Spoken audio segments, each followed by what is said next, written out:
Hello दोस्तों, MSc for nurses के इस यूट्यूब चैनल में आप सभी का स्वागत है। मैं हूं राहुल सिंह।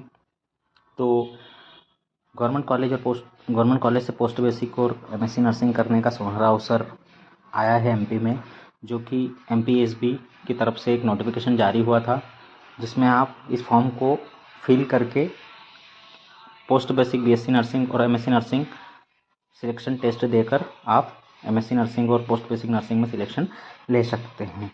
तो जो इसके जो फॉर्म हैं वो कब से स्टार्ट हुए हैं, वो 25/9/2024 से लेके जो लास्ट डेट है 9/10/2024 तक है। यदि आप कुछ करेक्शन करना चाहते हैं तो 25 तारीख से लेकर 14/10/24 तक इसमें आप करेक्शंस कर सकते हैं। जो इसकी एग्ज़ाम डेट है वो रहेगी 26/10/2024, मीन्स कि जो आने वाला मंथ है, नेक्स्ट मंथ, उसमें इसकी एग्ज़ाम रहेगी। शनिवार से इसकी एग्ज़ाम स्टार्ट हो जाएगी। साथ ही जो जनरल कैटेगरी के जितने भी कैंडिडेट हैं उनको 500 रुपये साथ में पोर्टल चार्ज जो भी रहेगा वो देना रहेगा।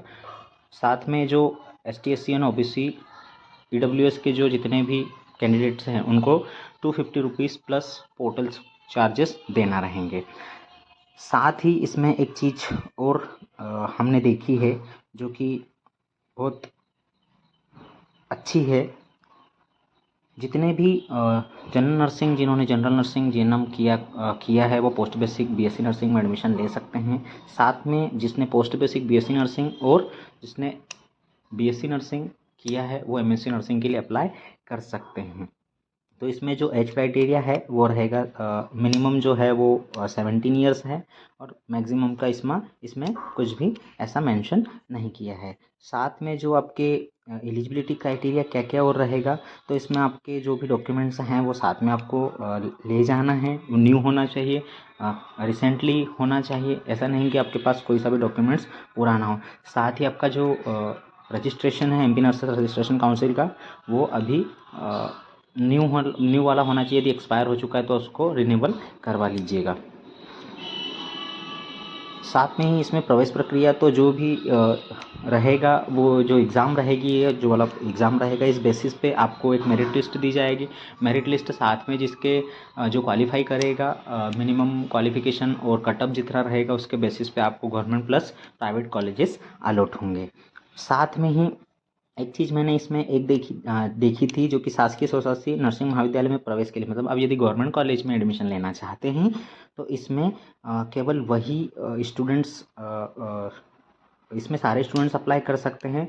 बट जो गवर्नमेंट एम्प्लॉयज़ हैं उनके लिए एक अलग से रूल है कि 5 ईयर्स का आपका एक्सपीरियंस मिनिमम होना चाहिए।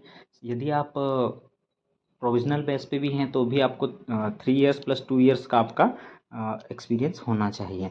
साथ में ही यदि आपने कहीं और से किसी और कोई और सा कोर्स करके रखा है, जैसे बहुत सारे लोग MBA करते हैं, तो इसमें ये छूट नहीं है। इसमें आपको केवल एक ही कोर्स में आपको छुट्टी मिलेगी।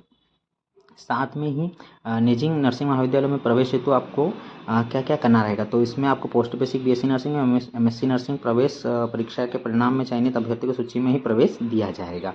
साथ में ही जो न्यूनतम जो मार्क्स हैं, जो मिनिमम मार्क्स हैं, वो कितना रहेगा, 45 आपका होना चाहिए। साथ में ही जो ST SC हैं उनको, और जो हैंडीकैप कैटेगरी वर्ग हैं उसमें आपको 40 नंबर्स या 40% मिनिमम होना ज़रूरी है। आप इसका आवेदन कहाँ से कर सकते हैं, इसका जो फॉर्म है वो कहाँ से फिल कर सकते हैं, तो आप देख सकते हैं ESB की साइट पे ही ये फॉर्म है आपका। यदि पहले से आपने देखा होगा कि 12वीं में भी आपने यदि कोई सा भी GNST PNST में भी देखा होगा कि आपने जो पहले फॉर्म प्रोफाइल बना था, उस प्रोफाइल के थ्रू आप इस फॉर्म को फिल कर सकते हैं। तो इसमें बहुत सारी चीज़ें देकर रखी है।